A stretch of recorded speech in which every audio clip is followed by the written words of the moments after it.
Welcome. This is Kel Dansby from Black Sports Online, and today we're interviewing former UFC champ Benson Henderson. Check it out. First question: growing up, can you describe like how your family life was, the dynamic of your family life, and how that kind of molded you into who you are today? That's a long answer right there. But pretty average, normal family life, growing up, single parent like a lot of kids nowadays. My mama had my brother and I, two knucklehead boys who ran around and gave her a whole lot of white hairs, tried to keep us out of trouble, all that stuff. But pretty normal, regular stuff, growing up, all the things you'd expect, figure this out, figure that out. My mama putting the smack down a couple times when she had to, doing the best she could. Had a lot of cousins and uncles who stepped up and tried to help my mom out, that sort of stuff. But nothing really out of the ordinary or, oh wow, this is really different, nothing like that, no. Yeah, you grew up in Colorado, correct? I was born in Colorado Springs, but actually raised in Federal Washington, like 30 minutes south of Seattle. Okay, yeah, I did read that.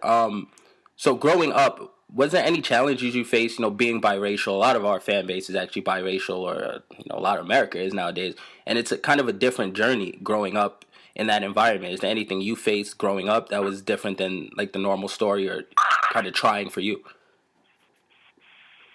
No, I really don't think so. I don't think it was anything out of the ordinary. I know a lot of people say,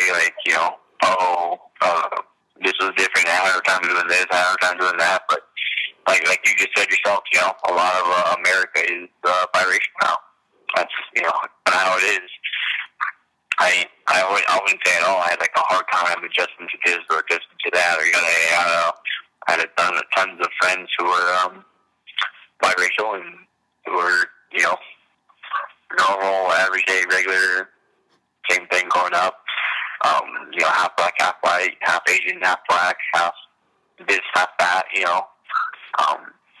but nothing like that I experienced. So it was completely different from whatever else is going through, Yeah. Let's talk about kind of how your mom influenced you, as far as when you decided to grow up and get into sports and all of that stuff. You said she laid the smack down, so I can imagine she still rules with that iron fist. But what influence did she have on you? Of course, how mamas are. Yeah. What influence did she have on you growing up, especially in your formative years, like when you were a teen and it's so easy to go down the wrong path? Like, what influence did your mom have on you?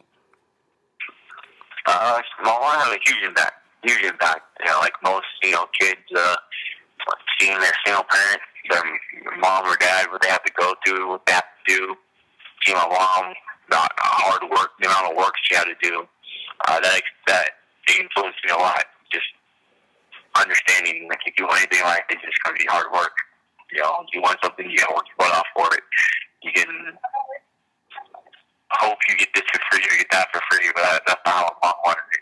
She refused to, go on like government systems of any kind and do this and do that. She's like, no, I'll do it on my own. Don't give me nothing. So she did it on her own. She worked her butt off. Refused to do any help from the government, and seen her work ethic day in, day out. Not just like once in a while, not just, she worked hard for a month, but my mom worked like 14-hour days, 15-hour days for years and years and years. Now my brother and I can help her out a little bit more. She still works, 12-hour days, 10-hour days. So just the amount of hard work it influenced me a lot, especially like I see out there in the formative years when you're deciding what kind of man or woman you want to grow up to be. Definitely. Talking about that, I heard it was your mother who got you into MMA. Can you kind of share that story with us? No, my mom didn't really give me the MMA at all. Getting into MMA was more of a dare, a bet, a win. It was after a college wrestling practice. After I graduated college. Okay. Bunch of guys sitting around having like guy talk. chit-chatting back and forth, and it went around the circle. Oh, Christine, he would do great in the cage. He'd do awesome. He'd go out there and beat somebody up. Oh, Myers do good in the cage. He'd go out there and beat somebody up. It went around the whole circle. It eventually got around to me. I'm not your toughest of, tough guys and nothing like that. It's not like the song I give off or nothing like that. So it got around to me like, oh, Henderson, no, you want to jump in the cage, you want to do good, all you get beat up. There's no way you can go into the cage. Like, man, forget you guys. I'll step in the cage. Come on, man. I wouldn't be, scared to step in the cage. You guys are silly. And then they were like, oh, yeah, really? Sure? Okay, well, tonight you can fight in downtown Omaha. Show up and fight tonight. Prove it.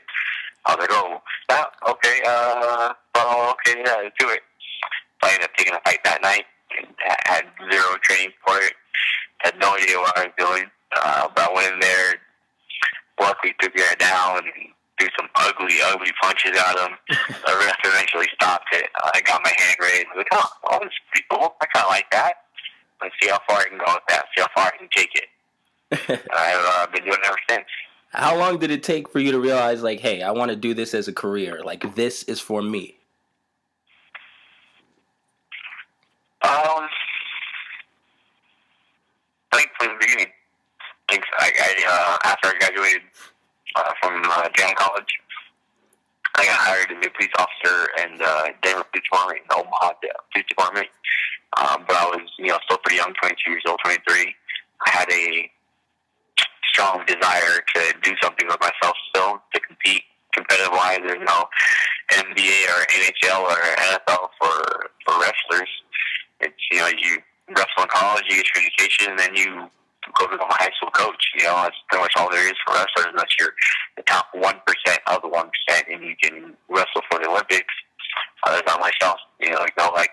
Triple A baseball, double A baseball, you can't go play over in Europe and stuff like that for us wrestlers. So MMA kind of filled that void. MMA is now like, the unofficial sport for wrestlers to get into after you're done with your wrestling career. Use your skill set, use what you done for that entire 20 years of your life, and here's a chance to make some good money. Like NBA guys or guys play over in Europe or professional athlete, make some decent money, have a good living. So it was good. I took a chance, took a shot, and it worked out for me. It worked out amazingly for you. So you've been at the highest point anyone can reach in your sport. You were champion. What still drives you today? Like, what's that driving edge when you reach that ultimate goal? Like, why still compete? What still lights that fire? Just a competitive nature. And nothing special, nothing like, oh, I wasn't hugged enough as a kid, so I need to fight, or I never got those pair of Jordan 20, so I need to fight. Nothing like that, man. If you're fighting for that reason, you're not going to be fighting very long. For me, it is a strict desire to compete, desire to get my hand raised. That's it. I don't need any other motives or reasons or this or that. I just like competing, whether we play tic-tac-toe or tennis or chess or wiffle ball or racquetball, whatever it is. I want to compete. I want to beat your butt at it. MMA is one of the most purest, most uncompromised form of the competition there is. There's no ball, there's no net, there's no hoop, there's no extra this, there's no extra that. You don't have to have these shoes and the job right shoes. You're not going to be that. Oh, this kid has, $150 pair of running football cleats, so he's going to be faster than me. That doesn't matter. It's one person versus another person. If you want to kick, go ahead and kick. Punch, go ahead and punch. You want to hug them, take down, go ahead and hug them, take down. Whatever it is you want to do to get your hand raised, go ahead and do it. That's just pure, uncompromised competition, and I love that. I want to go out there and get my hand raised. That's it. That work ethic is incredible. Something else you're known for, though, is your religious beliefs and your desire to spread your message, and you're not shy about that at all. That's what makes you one of the sport's biggest role models. Can you explain where that came from, And a lot of athletes don't take that stance. What made you stand up and say, this is who I am, and I'm comfortable with saying it? For me, well, it started with, I guess, a couple of my cousins when I was like 12, 13, 14, 15. Again, right during those formative years when you're deciding who you want to be as an adult, what kind of person you want to be, what kind of decisions you want to make. I had two really older cousins who took my brother and I to church all the time. We were at church, all day Wednesday for youth group, Wednesday night for youth group, and all day Friday, all day Saturday, all day Sunday. And they took us to church and we'd hang out and go to this youth group thing, go to this youth group thing. We have a couple of youth camps over the summer. And that really helped me decide, yes, I, take Jesus Christ, my Lord and Savior, accept Him into my life, and I want to live that. I want to just talk about it. I don't want to just, be a mouthpiece, but I want to actually live that day to day. And we all fail. We all fall short.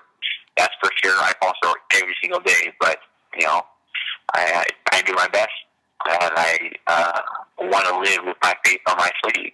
I want to put that out there. I think that's important. I think more people need to do it, not be ashamed of it, not be afraid of, not backlash, but not be afraid of, you're a Bible thumper and you talk about Jesus all the time and blah, blah, blah. Well, okay, yeah, I do. And, but I talk about it sometimes I don't.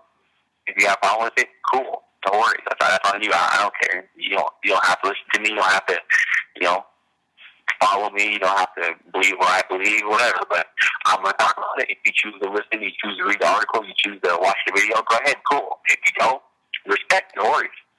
Amazing. Thanks for the interview, Benson, man. You were great. Thank you. Yeah. Thanks, y'all. Appreciate it, man. You're welcome. Anytime. Thank you.